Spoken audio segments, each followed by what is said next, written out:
नमस्कार दर्शक बंधु आम छोट चैनल टी आपण को स्वागत।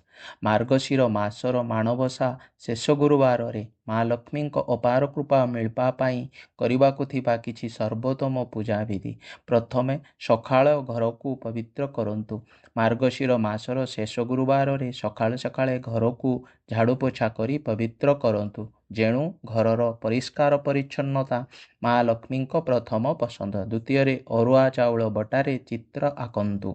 बाटमुंडा सीढ़ी और घरर मुख्य द्वार रे अरुआ चाउल बटारे झोटी एवं पाद चिन्ह आंकन्तु। एही पाद चिन्ह माँ लक्ष्मी घर को प्रवेशर प्रतीक। तृतीय माँ लक्ष्मी को नुआ चाउल घी और मिठा प्रसाद दियंतु।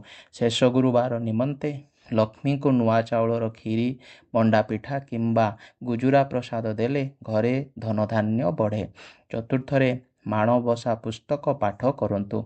संध्या बेले संसार व्यवस्था सारी शांत मनरे माणबसा गुरुवार पुस्तक पाठ करंतु। पाठ समय रे घर रे दीप धूप बाती जलांतु। पंचमरे कलशी पूजा अवश्य करंतु। सिंदूर नड़िया मंगल आलती फूल और बाती सह कलशी घोड़ाई लक्ष्मी को स्थापना करंतु। जेणु कलशी को शुभ लक्षण बोली मने करा जाए। षष्ठरे बुद्धिमा और बाट बरणी पूजा। घरर माटी और धानर संरक्षक बुद्धिमा को पूजा करने द्वारा घरे अन्नर केबे अभाव हुएनी। सप्तमरे घरे गर्व और मनमालिन्य रखंतु नाही। माँ लक्ष्मी सदा शांत स्नेहमय निर्मल घर को प्रवेश करती। एही दिने केबे रुषा क्षोभ झगड़ा करंतु नाही। अष्टमरे संध्या बेले तुलसी मंडप रे दीप जलांतु। तुलसी मंडप रे घी पाती जलाई लक्ष्मी नारायण नाम जप करंतु।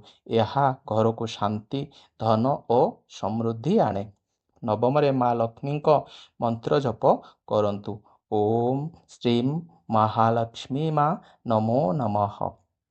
एही मंत्र जप करने द्वारा धन सुख समृद्धि एवं सौभाग्य प्राप्ति हुए बोली विश्वास करा जाए।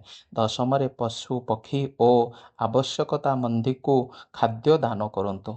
दान और सेवा माँ लक्ष्मी सर्वोत्तम प्रसन्नतार मार्ग। मनीष अन्न वस्त्र देले घरे असीम कृपा मिले।